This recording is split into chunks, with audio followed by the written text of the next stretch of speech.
Hello all.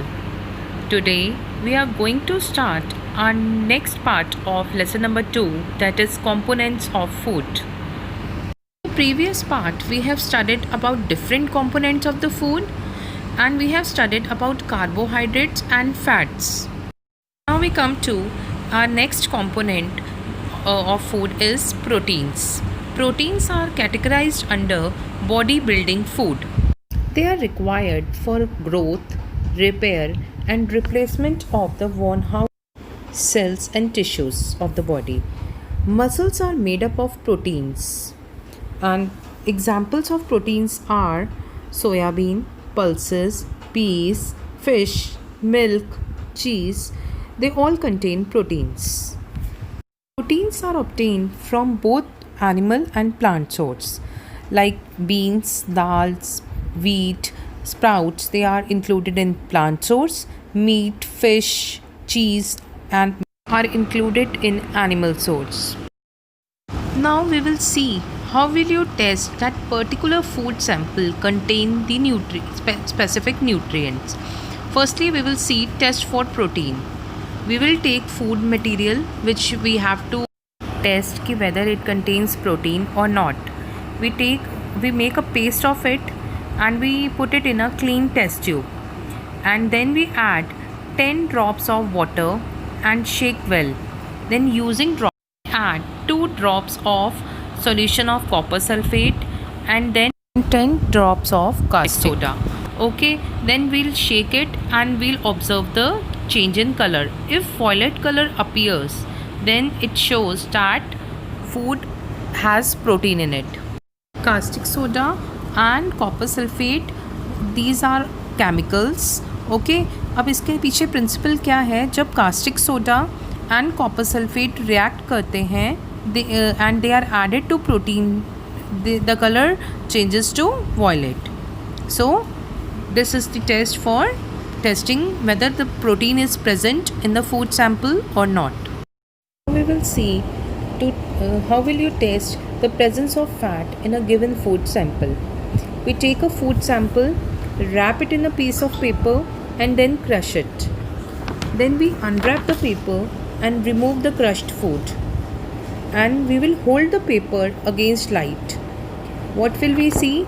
If we see an oily patch on a paper, it shows that food items contain fats, and if we don't see a oily patch, it means fat is not present in the given food item. Next, we will see the test for the presence of starch in food. We again take a food sample, crush the food sample, उसको crush कर लिया, transfer किया in the test tube. Then we add some water, थोड़ा सा पानी add किया and then shake it well.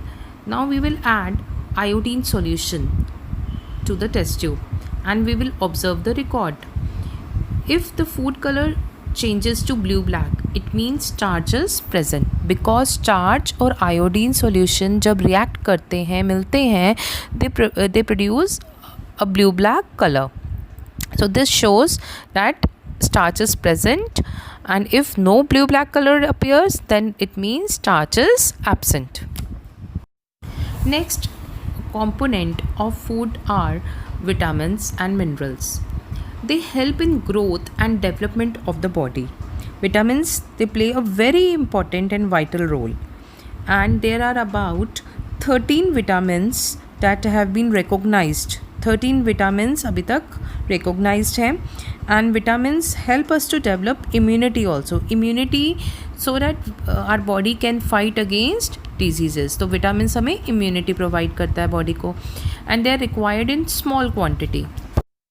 And there are different types of vitamins like vitamin A, vitamin C, vitamin D, vitamin E, vitamin K, and vitamin B complex, which include vitamin B1, B2, B3, B5, B6, B7, B9, B12, and all these vitamins are required by the body for proper functioning.